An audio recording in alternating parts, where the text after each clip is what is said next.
Hi hello నమస్తే welcome to my channel. ఈ వారం మ్యాట్ ఫర్ ఈచ్ అదర్లో ఇక సాటర్డే వచ్చేసిందంటే ఇక జడ్జెస్ వచ్చి మన కపుల్స్కి ఏమి సలహాలు ఇస్తారు, ఎలా ఉండమని చెప్తారు, వీటి గురించి అందరూ ఆసక్తిగా చూస్తుంటారు. బట్ ఫస్ట్ ఆఫ్ ఆల్ ఈ షో మీద చాలామందికి ఇంట్రెస్ట్ లేదన్న విషయం అర్థమైపోతుంది.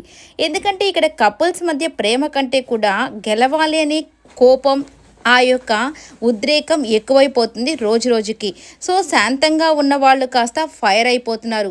సో ఇది కపుల్స్ షో అయినప్పుడు జస్ట్ వీళ్ళకి ఇంకొంచెం మంచి గేమ్స్ కానివ్వండి, వాళ్ళ మధ్య ప్రేమ కలిగే విధంగా ఏదైనా కొన్ని ఇన్సిడెంట్స్ కానివ్వండి, లేదంటే కొంత గేమ్స్ కానీ ఆ విధంగా వీళ్ళు ప్లాన్ చేస్తుంటే బాగుండేది. ఇక్కడ కూడా ఫైటింగ్స్, అలాగే వాళ్ళు గెలవాలి, వీళ్ళు ప్యారడైజ్లో ఉన్నారు, మనం ప్యారడైజ్లోకి వెళ్ళాలి, ఈ పోటీ మధ్య వీళ్ళు ఏమైపోతుందంటే ప్రేమ కాస్త వెనక వెళ్ళిపోయి ఈ కోపం, తాపం, ఉద్రేకం ఇవన్నీ ఎక్కువైపోతున్నాయి. ఇది ప్రతి షోలో కూడా చూస్తూనే ఉంటాం కదా.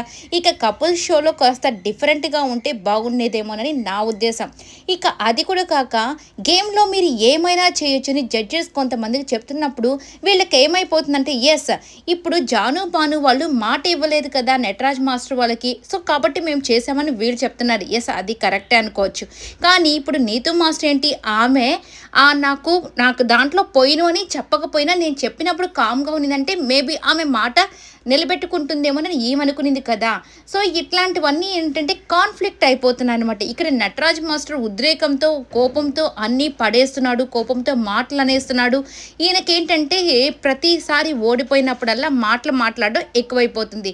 వీటన్నిటి వల్ల షో మీద కట్ట ఇంట్రెస్ట్ తగ్గిపోతుంది. ఇప్పుడు జాను బాను వాళ్ళు ఫస్ట్ నుంచి కూడా బాను కొద్దిగా బ్యాలెన్స్గా ఉన్నాడు, బట్ ఈ వీక్ ఆయన కూడా ఫైర్ అయిపోయాడు. ఇప్పుడు వాళ్ళ వైఫ్ వచ్చేసి అక్కడ ఒక సర్వెంట్ క్యారెక్టర్ చేయమన్నప్పుడు నేనెందుకు చేయాలి, నువ్వు మరీ నన్ను అగ్లీగా చూపిస్తున్నావు అని వాళ్ళ హస్బెండ్ మీద ఫైర్ అయింది.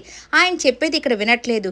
కానీ వీళ్ళకేమైపోతుందంటే జడ్జెస్ దగ్గర నుంచి జస్ట్ చిన్న మీరు ఓకే నువ్వు కాస్త ఆయన మాట వినాలి, ఇలాగా చిన్నగానే వాళ్ళని అనడం జరుగుతుంది అనమాట. వాళ్ళకేం పెద్ద పనిష్మెంట్స్ రావట్లేదు. ఇక్కడ మిగతా వాళ్ళకి ఏమైపోతుందంటే కొంతమందికి ఇప్పుడు కళ్యాణ్ వాళ్ళు ఉన్నారు, బాగా ఆడతారు, కానీ ఏదో ఒక దాని వల్ల మార్క్స్ తగ్గిపోతున్నాయి. అతని కోపంతో ఒక మాట అంటే నువ్వు ప్రతిసారి తను చేసిన తను అనిన మాటలకో, తను చేసిన కోపానికో మార్క్స్ తగ్గిపోతున్నాయి. అప్పుడు వాళ్ళకి కోపం వస్తుంది కదా.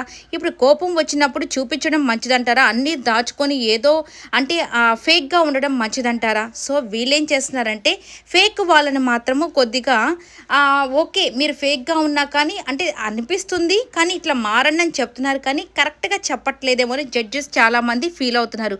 మరి మీ ఉద్దేశంలో ఏ కపుల్ బాగున్నారని మీరు అనుకుంటున్నారు? అమీర్ అండ్ అభిమానిక వీళ్ళు మాత్రం కామ్గా డీసెంట్గా ఉంటారు, ఆటని ఆటలాగే ఆడతారు, లేదంటే కామ్గా ఉంటారు. మిగతా వాళ్ళంతా కూడా ఫైర్లు అయితే ఉన్నట్టు అనిపిస్తూ ఉంటుంది. మరి మీకేమనిపిస్తుందో కమెంట్. ఈ వీడియో నచ్చితే లైక్ చేయండి, షేర్ చేయండి, కమెంట్ చేయండి, సబ్స్క్రైబ్ చేసుకోవడం మర్చిపోకండి. Please subscribe.